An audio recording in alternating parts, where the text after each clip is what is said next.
iCoat is a local business that has been here in downtown Phoenix for 16 years, but you can see behind me their entire warehouse has been reduced to ash. Now they're finally rebuilding after a car rammed through and exploded this entire building.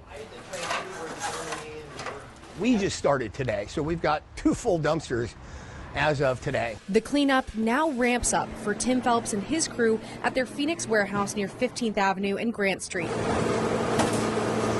5 weeks after all this. They said the guy was doing almost 100, the police told me. Police said one person died after crashing into the warehouse late July. The impact setting this business up in flames. $150,000 worth of racking and equipment and tools, and probably about the same or just a little bit more in inventory. So $300 and some odd thousand. That's huge for a small business. It's massive. Since then, that's really been the biggest challenge, is continuing the business while we're dealing with this. The company has a new temporary space in Tempe, but their goal is to come back. From right now, maybe 3 months is really doable.